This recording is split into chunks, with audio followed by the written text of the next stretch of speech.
Bonjour à tous et bienvenue dans cette nouvelle vidéo. On se retrouve comme d'habitude pour parler films, pour parler séries, pour parler sorties, au cinéma comme sur les plateformes de streaming, mais ça, vous le savez, évidemment que vous le savez.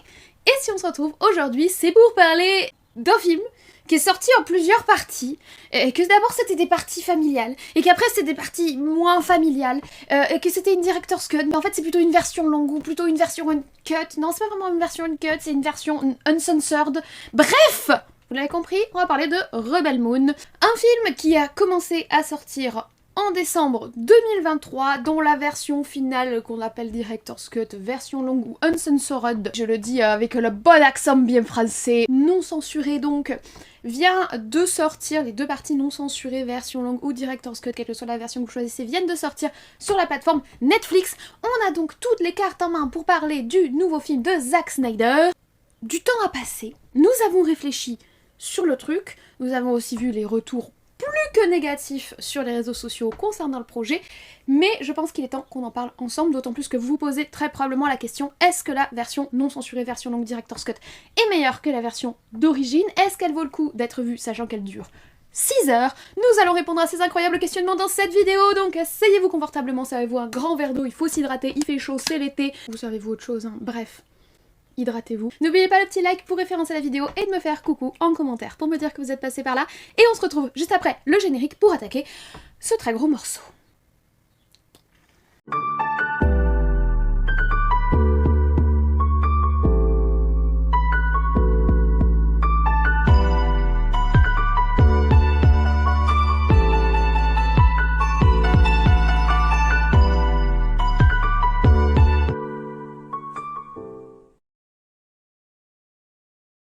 Alors, Rebel Moon, c'est donc le dernier énorme projet de Zack Snyder. Je pense qu'on ne présente plus Zack Snyder. Il est aussi connu qu'il est incroyablement détesté ou incroyablement adoré, hein. C'est quelqu'un qui est extrêmement clivant. C'est d'ailleurs très dur de trouver des gens qui soit n'en ont rien à faire de Zack Snyder, soit n'ont pas d'avis sur lui, soit ont un avis nuancé sur lui, hein.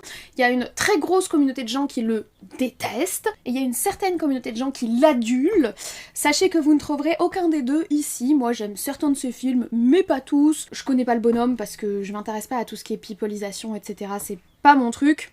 Donc moi je connais juste ses films. Il y en a certains que j'adore Sucker Punch par exemple, qui est loin d'être le film misogyne que certains décrivent, hein. Je suis une femme et je me sens pas insultée par le film, donc à réfléchir, mais c'est pas le sujet. J'ai aimé la version qu'il avait proposée à DC avec quelque chose d'assez sombre, d'assez héroïsé, d'assez olympien. De toute façon, Zack Snyder, il a un cinéma très olympien d'une certaine manière, très mythologisé, très fantasmé, ce qui malheureusement fait que parfois ça manque de cohérence, on cherche plutôt l'image, on cherche plutôt le fantasme, on cherche plutôt une sorte d'aboutissement visuel, on sent qu'il a des images dans la tête qu'il essaye de projeter dans ses films, que peut-être parfois la cohérence ou le fait que le message passe bien dans ce qu'il produit. Bon. Mais pour finir un petit peu sur les films qu'il a réalisés, il est également derrière le film 300 qui est internationalement connu, ou encore derrière le film que j'ai pas du tout aimé, par exemple Army of the Dead sur Netflix.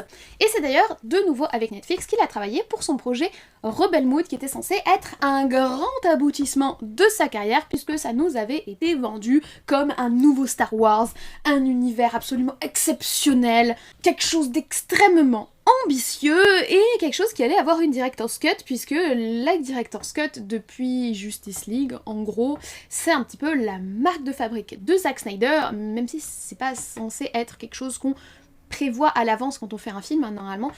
Quand il y a une Director's Cut, c'est parce que le directeur, donc le réalisateur, a été écarté du final de son film, donc généralement par la boîte de production. Et donc le réalisateur a été privé de la vision qu'il voulait donner à son film, et plusieurs années plus tard, généralement grâce à l'aide des fans, mais des fois simplement par négociation avec la boîte de production ou les studios, eh bien le directeur peut enfin sortir la vraie version, la vraie vision qu'il avait pour le film. Normalement, la Director's Cut, c'est quelque chose où il y a eu un conflit et où le réalisateur a été privé de son bébé au moment de l'accoucher, si vous voulez. Avec Zack Snyder, cette notion de Director's Cut a un petit peu été transformée, on va dire, puisque la Director's Cut, maintenant, c'est une sorte de version longue pré-prévue qu'on accole au nom de Snyder, puisque ça fait partie un petit peu du label Zack Snyder d'avoir deux versions des films, une version initiale et une version finale beaucoup plus longue, beaucoup plus sanglante, etc. C'est donc ce qui s'est passé pour le fameux projet Rebel Moon dont on va parler aujourd'hui. Alors si on revient un petit peu sur le scénario et la genèse du projet, c'est un projet qui s'inspire un petit peu de l'univers de Star Wars et qui avait été proposé à Lucasfilm à l'époque où il réalisait Star Wars, juste après Star Wars 3. C'est un projet qui est nourri d'énormément d'univers de SF et très majoritairement nourri de ce qu'avait réussi à construire Star Wars. Ce projet a été refusé par Lucasfilm, mais il est resté un petit peu dans les bacs, il est resté dans un tiroir quelque part. Et quand Disney a racheté la Fox, le projet a un petit peu refait surface. Suite au succès de Army of the Dead sur Netflix, Netflix a donné le feu vert à Zack Snyder de réaliser ce projet Rebel Moon. Rebel Moon, de quoi ça parle? Nous sommes dans un univers spatial dominé par une puissance qui est le monde mère, une sorte d'empire dirigé par un roi qui a conquis planète après planète l'intégralité de la galaxie, qui domine sans partage avec une certaine violence. Or, dans cet univers, il existe une légende autour d'une princesse qui aurait une sorte de pouvoir pacificateur, et l'incarnation de cette princesse se ferait dans la fille du roi, la princesse Issa, qui, suite à sa naissance et par son influence pacifique et bénéfique, serait sur le point de rendre cet empire violent et guerrier beaucoup plus généreux et bienveillant. Malheureusement, alors que le monde mère est sur le point d'évoluer, un drame va arriver puisque la princesse Issa ainsi que son père et sa mère vont être sauvagement assassinés, mettant fin à une évolution potentiellement pacifique de cet empire, dont les guerriers et notamment le sénateur Balisarius qui va devenir le régent du royaume vont basculer de nouveau dans la sauvagerie pour essayer de venger leur roi assassiné. C'est dans ce contexte un petit peu complexe qui s'étend sur plusieurs décennies que l'on va rencontrer Cora, une jeune femme, une étrangère qui s'est réfugiée sur la lune pacifique de Velt, peuplée de paysans qui travaillent la terre loin des intrigues du royaume et de l'empire. Enfin loin, pas tant que ça, puisque un navire de guerre va arriver sur leur lune et va venir menacer la paix de ses habitants, demandant bien plus que ce qui est raisonnable et en y apportant violence et vengeance. Cora va donc devoir renoncer à son exil pacifique et retrouver le chemin de son ancienne vie pour aller rassembler des guerriers éparpillés dans la galaxie dans le but de résister contre l'amiral Noble, dirigeant du navire de guerre qui menace la paix de son petit village.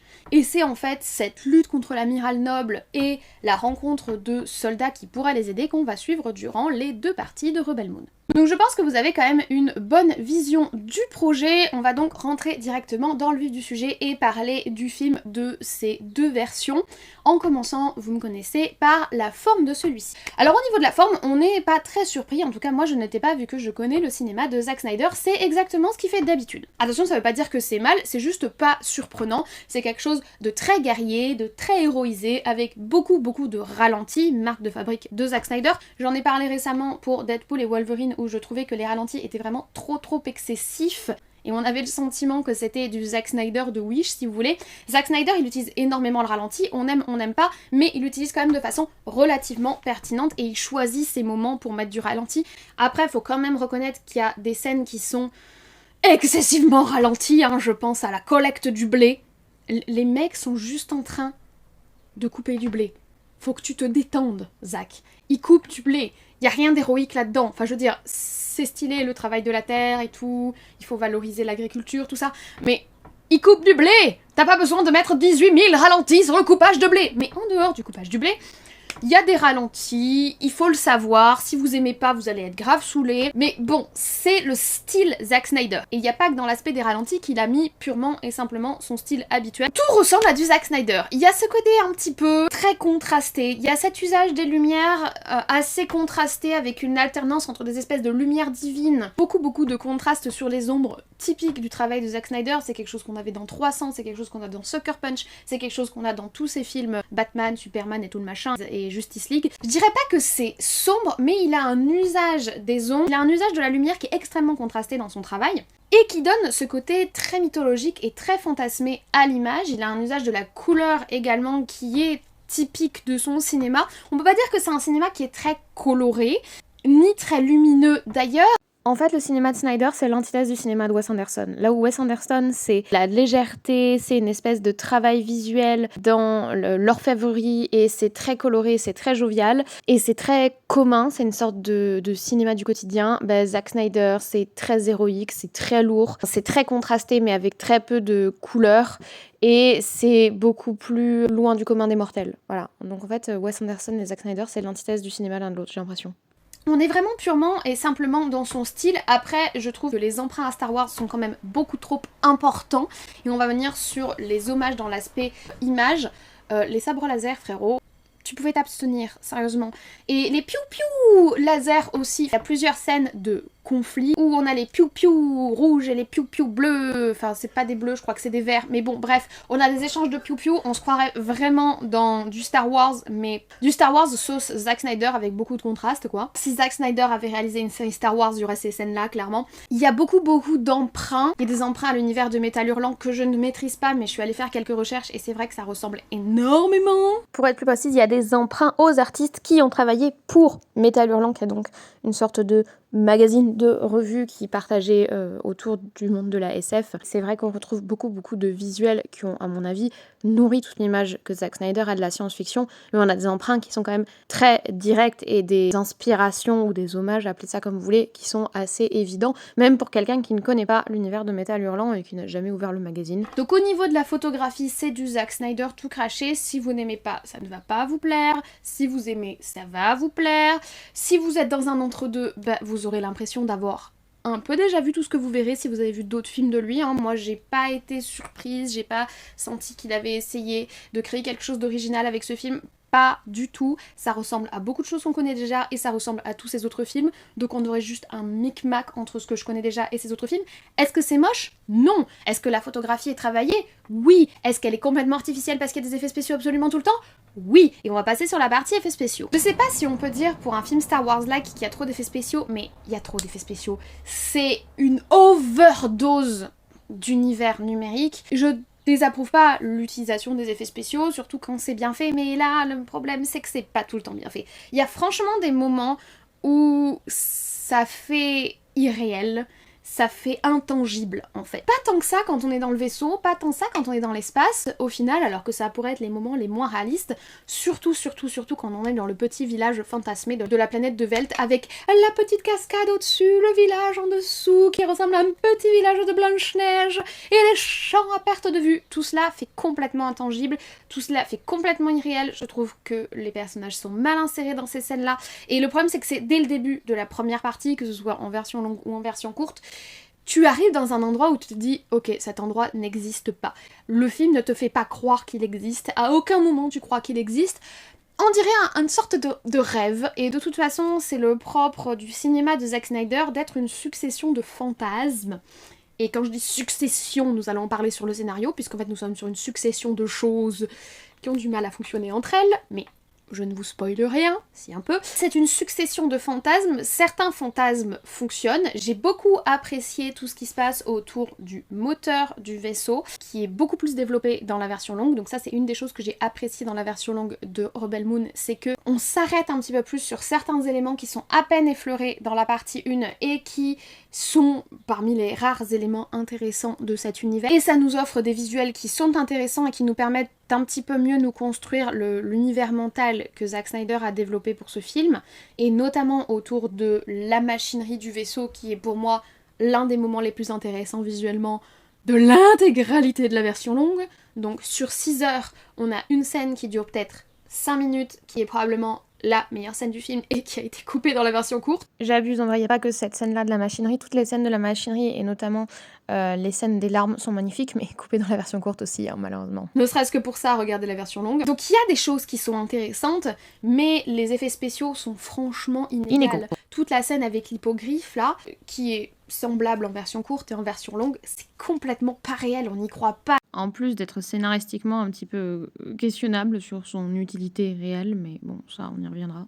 Ils ont voulu développer tellement d'univers différents que il y en a certains où on sent qu'ils y ont mis peut-être plus d'énergie ou que c'était plus facile à animer ou j'en sais rien, et il y en a d'autres au niveau des effets spéciaux, désolé, ça matche pas. Ce manque d'équilibre, on le ressent pour plein de choses et pas seulement sur la forme, également sur le fond. Mais avant d'aller plus loin dans le fond, j'aimerais également qu'on parle des musiques. Pour le coup, j'ai vachement apprécié les musiques. Je les ai trouvées orchestrales, intéressantes, elles fonctionnent bien avec l'univers, elles fonctionnent bien avec les personnages, ils ont leur thème, l'univers a son thème, c'est-à-dire que quand j'entends la musique de Rebel Moon, je reconnais Rebel Moon, vous savez que c'est un de mes critères. Pour moi, l'accompagnement musical, c'est pas seulement un fond sonore, il apporte une identité sonore et musicale à un univers, et là pour le coup, je trouve que musicalement, ils ont fait un super travail. C'est un des points très très très positifs de toutes les versions, en fait, puisque les musiques c'est les mêmes, elles sont juste un peu plus longues dans la version longue.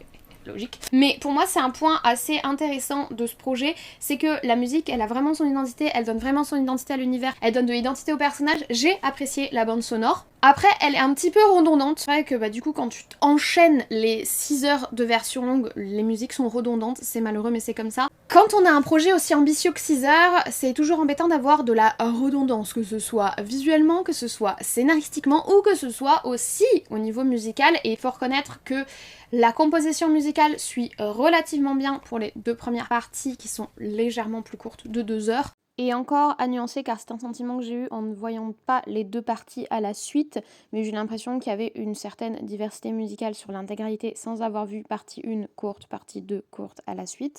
Mais quand on a 2 heures de plus, on sent une certaine redondance dans la composition musicale, et pour le coup j'ai vraiment eu l'impression que la composition musicale était plus adaptée à la version courte qu'à la version longue. Après c'est un sentiment que j'ai eu, mais je voulais quand même le dire parce que autant visuellement et scénaristiquement le projet a vraiment été pensé pour la version longue, autant musicalement il est bien plus adapté à la version courte. Mais du coup, voilà sur la forme du film. Globalement, si vous aimez Snyder, vous aimerez ce que vous allez voir. Si vous n'aimez pas Snyder, vous détesterez ce que vous allez voir. Et si vous êtes neutre, vous aurez l'impression de globalement l'avoir déjà vu, surtout si vous avez déjà vu des projets du réal et d'autres projets de SF de la pop culture, puisque c'est une sorte d'énorme micmac de tout ce qui existe déjà, mais compilé en un seul univers avec quand même quelques moments, quelques visions. Mais c'est très globalement des choses que vous avez déjà vu. Est-ce que c'est la même sur le fond? Pas vraiment. Je vais pas dire que le fond c'est quelque chose qu'on a déjà vu. Et si on s'intéresse tout d'abord au scénario, en soi, c'est pas un scénario qui est complètement innovant pour l'univers de la SF ou pour tout autre univers d'ailleurs. Vous connaissez la théorie du monomythe, si vous la connaissez pas, je vous mets le petit schéma. Mais en gros, tous les mythes, toutes les histoires se ressemblent puisqu'on retrouve toujours à peu près le même parcours du héros. Et ici, ça ne fait pas exception. Là, si vous suivez le cercle, ça fait pas du tout exception. Mais même au niveau du contexte, c'est des choses qu'on a déjà vues, mais qui sont ici remaniées à la sauce Rebel Moon et à la sauce Snyder, si vous voulez. Le grand empire qui domine tout le reste, militairement, avec violence, etc. C'est une sorte de Star Wars un petit peu plus romantique, on va dire, nourri d'heroic fantasy de l'espace, en gros, puisqu'on va avoir des hippogriffes, on va avoir des châteaux, on va avoir des princes et des princesses. Il y a une sorte de côté un petit peu médiéval fantastique, mais SF. C'est moins technocratique que du Star Wars, mais globalement c'est la même histoire que Star Wars, un univers très inspiré du nazisme, encore plus inspiré du nazisme que l'est l'Empire dans Star Wars, donc faut quand même imaginer, l'Empire dans Star Wars c'est quand même déjà des gros nazis, et ben là c'est encore plus des nazis. Donc on a des sortes de nazis de l'espace, on a un empire de nazis de l'espace dominé par un roi type Heroic Fantasy qui va attaquer des planètes et les dominer par la violence, des planètes qui vivent un petit peu comme au Moyen-Âge. Soit le médiéval petit village européen, soit le médiéval château européen, soit le médiéval château et royauté orientale, on va retrouver un peu tout, mais on a vraiment cette espèce de connotation de SF médiéval. C'est pas pour me déplaire d'ailleurs, je trouve que c'est un mélange qui est plutôt intéressant. Et qui, même si c'est des bouts à bout de choses qu'on a déjà vues, et bien ce mélange-là, c'est pas quelque chose que j'ai le sentiment de voir souvent. Donc même si c'est un bout à bout de choses déjà vues, le médiéval SF, c'est-à-dire une SF qui s'appuie sur des technologies plus mythologiques, même si sont des armes, etc., il y a quelque chose de plus mythologique et magique que sur des technologies technocratiques, je trouve ça franchement intéressant, hein, mais qui est malheureusement assez mal amené. C'est le moment où je vais devoir dire que le scénario a quand même du mal à se tenir sur toute cette durée. Déjà parce que sur 6 heures de film, tu me mets une voix off au début pour m'expliquer comment ça fonctionne. Quand tu me mets 6 heures de film, ça veut dire qu'il y a au moins une bonne heure qui est dédiée au contexte. Pour moi, hein, c'est vraiment ma sensibilité. Mais si tu me mets 6 heures de film, c'est que tu as large le temps de m'expliquer la répartition des forces et qui sont les gens sans avoir besoin de me foutre une voix off. Donc ça, je suis en totale désapprobation. Voix off, ça dégage. Petites écritures en début de film, ça dégage. Si tu me mets 6 heures de film, j'ai pas besoin d'une voix off pour m'expliquer le contexte du fonctionnement géopolitique de ton univers. Mais bon, on va dire qu'ils l'ont fait pour la version courte et que du coup, comme c'était fait, ils l'ont gardé pour la version longue. Excuse un peu pourrie, mais ok. Le contexte étant posé, on comprend qu'il y a les méchants oppresseurs et les gentils oppressés, qu'il y a des gens qui collaborent avec les méchants oppresseurs et qu'il y a des gens qui vont essayer d'aider les gentils oppressés. On comprend un petit peu le rôle de Korra. Le scénario est pas si compliqué que ça à appréhender au départ, malheureusement il est assez difficile à suivre ensuite et notamment dans la version courte, et c'est là que je vais devoir dissocier mon avis entre la version courte et la version longue. Pour vous le faire simple, concernant les versions courtes, donc partie 1 et partie 2 version courte, j'ai vraiment été très souvent larguée sur la continuité des événements parce qu'ils cut des scènes qui sont primordiales, notamment tout ce qui se passe autour du robot, où tu comprends rien à ce qu'il fait le robot quand si tu regardes la version courte, parce qu'ils ont coupé toutes les scènes où il apparaît, notamment au niveau du fonctionnement du vaisseau, comme je vous l'ai dit, avec tout ce qui a été cuté autour du moteur. Si tu regardes la version courte, honnêtement, c'est hyper incohérent et on passe du coq à l'âne, et pas qu'un peu, pour avoir juste une succession des fantasmes de Snyder. Si tu regardes la version longue, ça va un petit peu mieux, mais c'est toujours pas ça. Alors, on a quand même plus de scènes de jonction entre les différents éléments. On développe enfin la storyline du robot et elle fait enfin sens. Merci, parce que bon, c'est quand même un personnage qui est hyper stylé et qui fait cheveux sur la soupe de j'ai rien à foutre là dans la partie courte, donc ça fait quand même un peu plaisir. On développe certains éléments concernant le vaisseau, etc. Mais ça reste quand même assez pauvre pour un univers qui semble aussi énorme, aussi mythologique, aussi dense, que j'en sache si peu sur cet univers alors que j'ai regardé 6 heures de ton film. Malheureusement, au niveau contextuel, on développe pas beaucoup. Au niveau de la caractérisation des personnages, franchement, à part Korra, Artélaïs, c'est très très pauvre. En gros, t'as le mec musclé, la vengeresse, l'agriculteur, l'ancien soldat, et c'est tout. Ils sont ça. C'est quand même hyper triste qu'en 6 heures de temps, t'aies pas eu de quoi nous dire plus sur ces gens. Donc au niveau caractérisation de personnages, c'est quand même assez pauvre. Et j'ai pas évoqué la caractérisation des méchants parce qu'en fait ils sont juste méchants, sexuellement dépravés ou méchants, autoritaristes, sadiques. Mais en gros ils sont méchants. Et au niveau de la cohérence du scénario, sur la version courte, non, pas du tout. Non. Sur la version longue, un peu mieux, mais ça reste pauvre et ça reste frustrant et ça reste un univers qui semble énorme et tu nous en dis pas tant que ça, en espérant que ça nous fasse revenir pour un 3e film de 12 heures probablement. Je me sens un peu arnaquée. D'autant plus que j'ai consacré 2 fois 2 heures, donc 4 heures, et 2 fois 3 heures, donc 6 heures, donc en tout 10 heures de ma vie, à un film qui est hyper mal rythmé, car il faut absolument parler du rythme, oh mon dieu. Et là encore, je vais faire une différence entre la version courte et la version longue. Sur la version courte, le rythme est un désastre absolu. Déjà parce que, comme je vous l'ai dit, on passe du coq à l'âne, on passe d'un univers à un autre, comme ça, c'est juste une succession d'univers dont Zack Snyder avait envie de nous parler. C'est pas un mal, attention, au contraire, ça permet d'avoir des univers qui sont archi cool. Dans Sucker Punch, on a une succession d'univers complètement fantasmés, qui sont archi cool, mais ça fonctionne parce que derrière on a un scénario qui justifie le fait qu'on soit dans des successions d'univers qui ont rien à voir les uns avec les autres. Dans ce film-là, on a une succession d'univers qui ont rien à voir avec les autres, et c'est justifié de façon un petit peu bancale. Oui, d'accord, on va de planète en planète, mais il n'y a pas de cohérence dans le parcours de nos héros, surtout dans la première partie.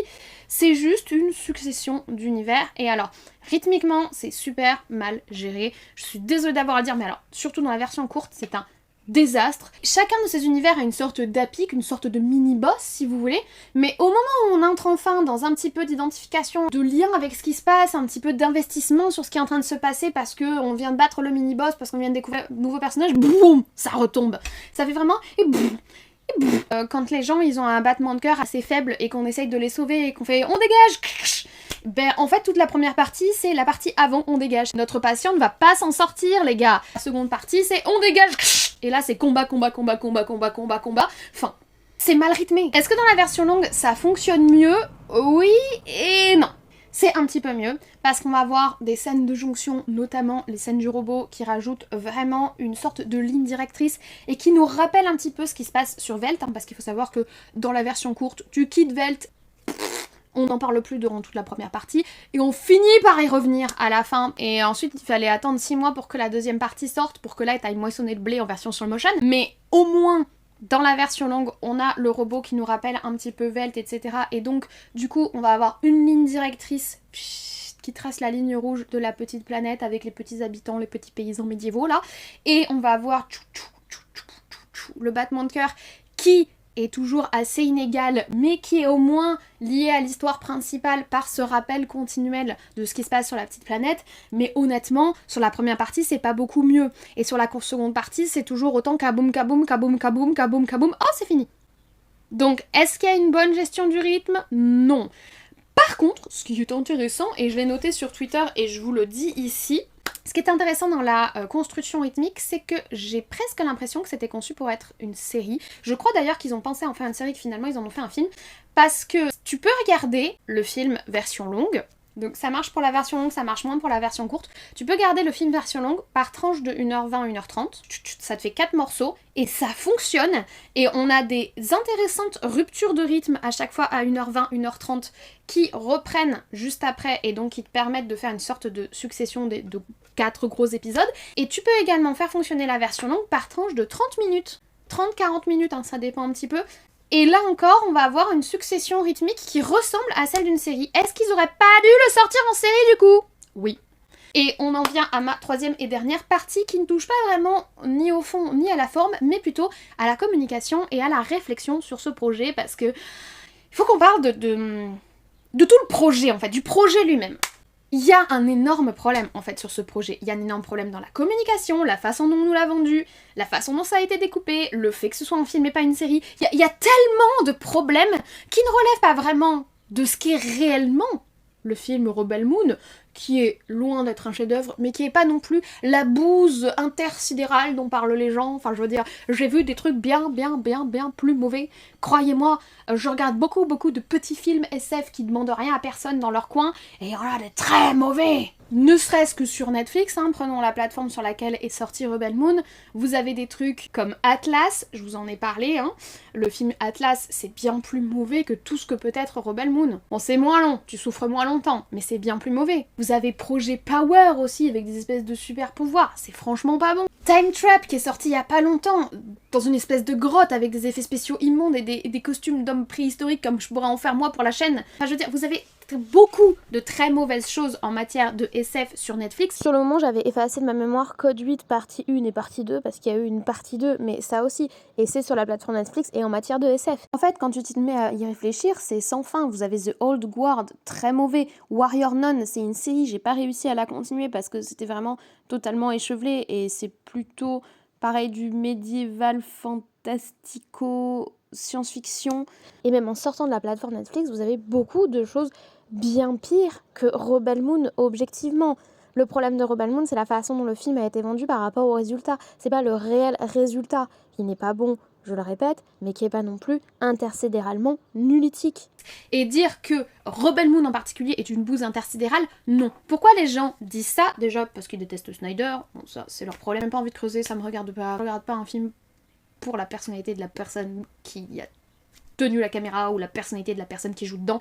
Ça vous regarde, ça pour le coup, je peux rien dire parce qu'on peut pas construire d'argumentaire sur de la haine en fait. Si on essaye d'aller au-delà de cette limite-là, qui pour le coup n'est pas argumentable, pourquoi les gens ont détesté le projet Rebel Moon? À cause de sa communication désastreuse. Ils nous ont dit que ça allait être le nouveau Star Wars, ils nous ont survendu le truc, ils nous ont dit que c'était génial, que c'était merveilleux, et qu'il y aurait une director's cut avant même que le film soit sorti. Tout ça, c'était des choix de communication absolument débiles. C'était débile. Déjà parce que c'est faux. Du coup, c'est de la publicité mensongère. Et à plein de niveaux. Enfin, je veux dire, sur le fait que ce soit le nouveau Star Wars, sur le niveau d'ambition du film, et sur son format. Parce que c'est pas une director's cut, c'est une version longue uncensored, là, non censurée. Arrêtez de changer le sens des mots, c'est absolument insupportable. Ensuite, sortir un film en 2 parties, puis ressortir les 2 parties en un peu plus long, en essayant d'appâter le chaland en disant il y a des boobs et du blood.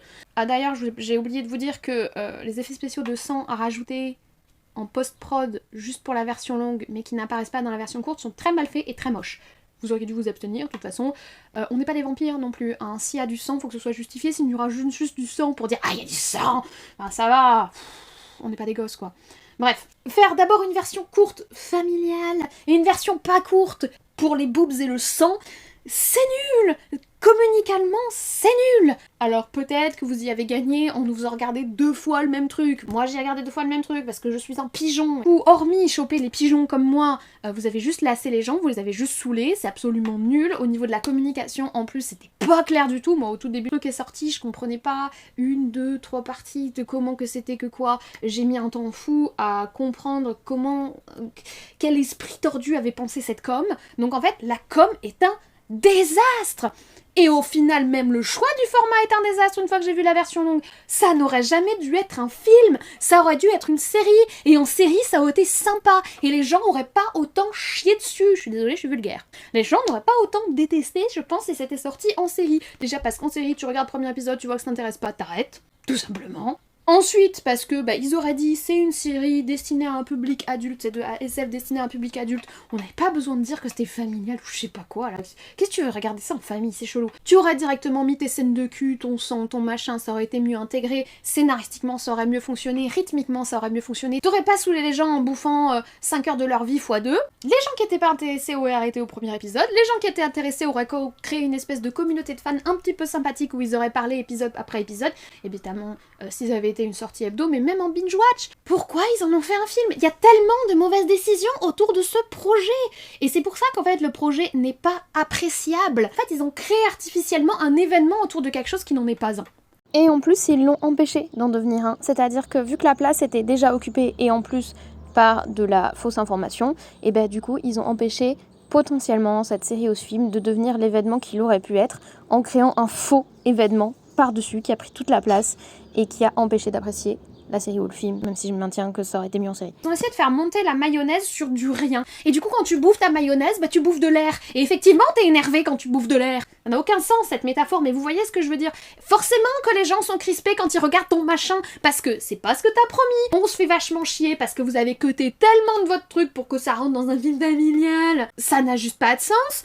On se fait chier parce que rythmiquement ça correspond pas du tout au rythme d'un film. On se fait chier parce que il y a des gros problèmes scénaristiques qui à mon avis auraient pas été totalement résolus s'il avait fait une série. Mais peut-être que s'il avait pensé en épisode, ils se seraient dit chaque épisode est dédié à un personnage, du coup peut-être qu'ils auraient plus pris le temps de développer les personnages au lieu de nous faire 3h30 de combat sur la fin. Ils auraient peut-être raccourci un tout petit peu la dernière partie pour pas avoir à faire partie 1 on découvre les gens, partie 2 on fait le gros combat. Ils auraient raccourci un petit peu le gros combat et ils auraient peut-être rallongé le développement de personnages et ça aurait peut-être été intelligent.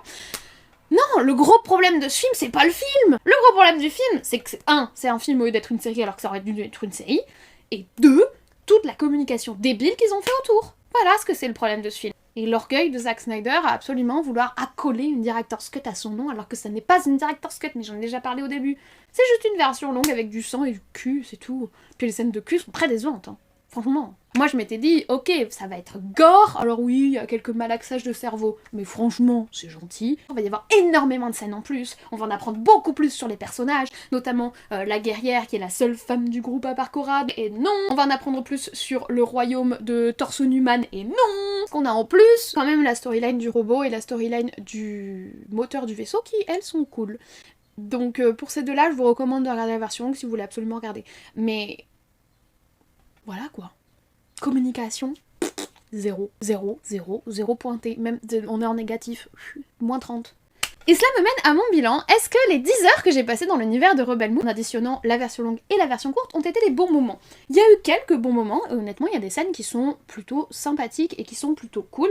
Est-ce qu'il y a eu de l'émotion? Honnêtement, pas tant que ça, hormis pour le personnage de la guerrière au gantelet, qui est le personnage que j'ai trouvé le plus cool et qui est un des moins développés. J'ai pas ressenti de grande émotion. J'ai quand même personnellement apprécié retrouver le style très fantasmé de Zack Snyder. On sent qu'il a des choses à montrer, pas des choses à raconter, ni des choses à dire. Pas vraiment de sous-propos, à part les nazis c'est mal et soyez gentils avec les enfants, mais bon c'est très peu, c'est ras des pâquerettes. Il y a pas vraiment de sous-propos, il n'y a pas vraiment d'histoire, à raconter en fait Zack Snyder, et il a besoin je pense d'être assisté par de très très bons scénaristes pour donner sens en fait à ses fantasmes. Par contre il a des fantasmes dans sa tête, sur le coupage de blé notamment, mais pas seulement, auquel il souhaite donner vie à l'image. Et c'est pas quelque chose que je trouve mal en soi. Et si tu regardes le film comme une succession de fantasmes, d'univers fantasmés, de personnages fantasmés, c'est pas complètement désagréable, honnêtement, et il y a quelques scènes qui sont sympathiques, il y a quelques univers qui sont sympathiques, mais le problème c'est que ce n'est qu'une succession d'univers sympatoches, sympathiques, auxquels vous adhérez plus ou moins en fonction de vos propres univers fantasmés et de vos propres héros fantasmés. Quand c'est juste une succession, malheureusement, tu te lasses très vite et t'as du mal à suivre, et en plus c'est très long, il y a beaucoup de ralentis, et en plus le style de Zack Snyder est quand même lourd et quand même difficile à ingérer, on va dire. Ça, plus la campagne de communication absolument merdique, plus l'idée complètement stupide de faire 2 versions et de faire de ce projet de 6 heures un film plutôt qu'une série, malheureusement ça crée un projet tellement astronomiquement bancal qu'il est difficile à défendre. Et je suis désolée d'avoir à vous le dire, fan de Zack Snyder, qui allait probablement me jeter votre haine au visage, mais oui, ce projet est difficile à défendre parce qu'il est complètement bancal et très très mal pensé à la base. Ça aurait pu être intéressant, il y a des scènes qui sont sympathiques, mais un film ce n'est pas qu'une succession de scènes sympatoches et de fantasmes et d'images sympathiques qu'on a dans notre tête et qu'on met dans l'écran. Est-ce qu'il y a des sous-symboliques et est-ce qu'il y a un univers qui est probablement très intéressant à développer? Oui. Est-ce que ce film nous donne envie de le développer?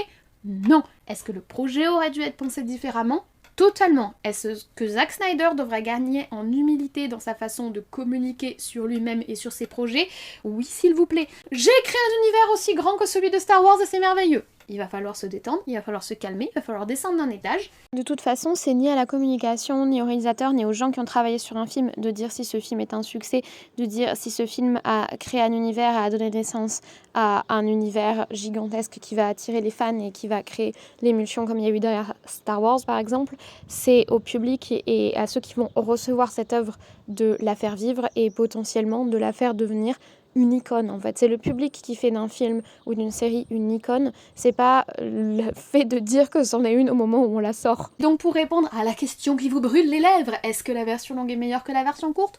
Oui. Est-ce que si vous n'avez pas aimé la version courte, vous n'aimez pas la version longue? Oui. Parce qu'en fait, pour aimer ce produit, que ce soit en court ou en long, et honnêtement, je pense que la version courte, il faut juste oublier qu'elle existe, mais pour aimer cette version longue, il faut aimer le style de Snyder et faire preuve d'une certaine tolérance par rapport à ce qu'on nous avait promis. Donc si vous avez des attentes, vous allez trouver ça atroce. Si vous n'aimez pas le style de Snyder, vous allez trouver ça atroce. Si vous n'aimez pas la personne de Snyder, je sais même pas pourquoi vous cherchez à voir le film, vous allez détester par principe. Maintenant, si vous le prenez pour ce que c'est-à-dire un projet très bancal qui a été mal géré mais qui a quand même quelques bonnes idées et quelques bons passages, ça peut être sympa, regardez-le sous forme de série. Vous tapez pas les 6 heures d'affilée, c'est très très long, honnêtement c'est très très long. Je binge-watch beaucoup de séries personnellement, j'ai aucun mal à binge-watcher des séries. J'ai eu beaucoup plus de mal à binge-watcher ce très long film qu'à binge-watcher des séries parce que le rythme est mal pensé. Mais faites-vous par morceaux, faites-vous épisode par épisode, si vraiment vous avez envie de découvrir. Il y a quelques scènes qui valent vraiment le coup. La scène du moteur, je trouve qu'elle vaut vraiment le coup. La storyline du robot, je trouve qu'elle vaut vraiment le coup. Donc il y a quelques trucs qui valent le coup, mais globalement, oui, c'est beaucoup de gâchis. Voilà pour mon avis. Donc je vous remercie d'avoir regardé cette vidéo sur Rebel Moon, les parties courtes et les versions longues jusqu'au bout. J'espère que vous l'avez apprécié, j'espère que ça vous a un petit peu éclairé concernant tout ce projet et la façon dont moi je le vois. Désolée pour les Snyder fans et désolée pour les Snyder, je le déteste, je peux pas le supporter. Je me doute que j'étais pas de votre avis. Merci de laisser des commentaires les moins insultants possibles. Pour les autres, dites-moi en commentaire si vous avez apprécié cette vidéo, si vous avez apprécié le film, si vous avez vu la version courte, la version longue. Dites-moi tout ça en commentaire, je les lis tous et j'essaie d'y répondre dès que j'ai le temps. N'oubliez pas de laisser un like pour soutenir cette vidéo et pour soutenir mon travail. Et surtout, si vous n'êtes pas encore abonné, c'est en dessous, c'est gratuit, ça fait plaisir. Et en plus, ça vous permettra de voir les futures vidéos de la chaîne et peut-être d'aller découvrir les anciennes. Donc c'est tout bénef pour vous et pour moi. Personnellement, je vous embête pas plus, je pense que cette vidéo était déjà bien longue. Je vous souhaite une très bonne journée, une très bonne semaine et de très bons visionnages. Peut-être du coup Rebel Moon, plutôt version longue que version courte si vous voulez vraiment voir le projet. D'ici là, prenez soin de vous, je vais essayer d'en faire de même et on se dit comme toujours, à très vite.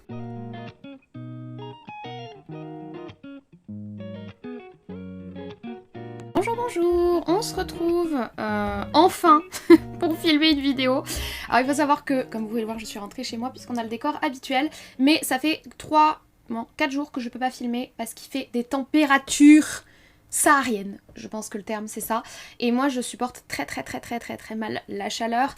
Là il a plu ce matin donc il commence à faire chaud, le soleil s'est levé etc. Mais il a plu ce matin donc c'est un petit peu rafraîchi. Il fait que 23 degrés dans mon appartement, je crève quand même déjà de chaud, mais il fait que 23 degrés. Il faut savoir que les derniers jours, 33-34 dehors, et il faisait à peu près 28-29 dans mon appart, ce qui est une température que moi je ne supporte pas. Ça me donne des migraines, ça me donne des vertiges, je vomis, enfin bref, c'est pas très élégant.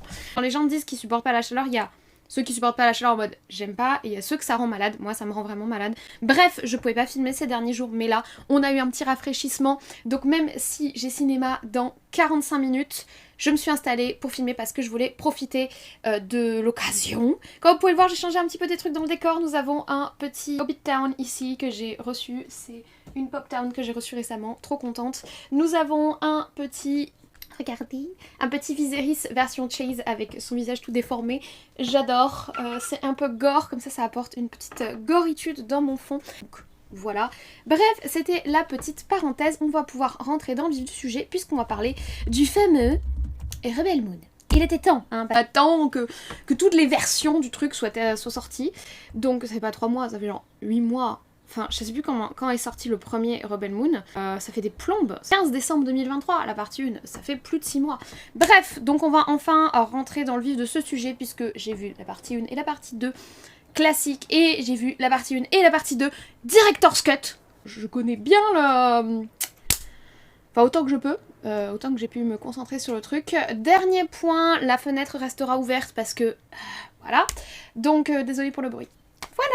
Je vais me chercher de l'eau et on commence les choses sérieuses. On est bon. J'ai mon hydratation. Let's go! Sachant qu'en plus, ça fait 6 mois qu'on se réfléchit. Non, j'ai pas pensé pendant 6 mois, faut pas abuser, mais... On est en train de mourir, mais on va s'en sortir. J'ai aimé la vision qu'il a proposée pour le DCU, le DCEU, je sais pas lequel c'était, de bagarre, de violence, de guerre, si vous voulez. Il y a quelqu'un qui est en train de mourir en bas. Sur la construction de l'univers et sur l'explication d'énormément de choses, en fait, la cohérence d'énormément de choses. Cette espèce de... Donc ça, je suis pas d'accord, Snyder. Je suis le mec musclé. Je suis la vengeresse. En gros, en fait, c'est une succession d'images qu'il avait dans sa tête, de fantasmes. De toute façon, c'est comme ça que fonctionne le cinéma de Zack Snyder. C'est un cinéma qui se base sur les fantasmes qu'il a dans sa tête. C'est pas un mal. Il pour moissonner le blé en version slow motion. C'est tout. Petit 1, parce que je suis un pigeon, voilà, mais du coup, c'est pas le nouveau Star Wars, je sais pas quoi, le nouvel univers, Makashwalou, j'en sais rien. Il est pas transcendant, mais il est pas nul à chier. Moi, je m'attendais à ce qu'il y ait du cul. Parce que là, on est très loin du « j'ai réalisé le fantasme de ma vie ». Est-ce que ça aurait été une série meilleure que ça ne l'est en film? Je pense. Les gars, j'ai fait un tournage de plus d'1 heure, j'ai raté mon film. Enfin, j'ai pas raté mon film, il a pas encore commencé, mais le temps que j'ai eu, il aura commencé. J'ai sacrifié ma matinée de cinéma, mais j'avais beaucoup de choses à dire en fait. Direct sur mon appli cinéma pour voir si je peux pas m'en réserver un autre. Je vous remercie d'avoir regardé tout ça, je vous remercie d'avoir regardé cette scène post-générique, je vous remercie d'avoir regardé cette très longue vidéo. Je suis désolée pour les fans et les détesteurs de Zack Snyder, j'espère que vous allez pas trop m'insulter en commentaire. Mais bon, c'est comme ça. J'espère que vous avez apprécié tout cela, merci d'avoir regardé ces scènes post-génériques et...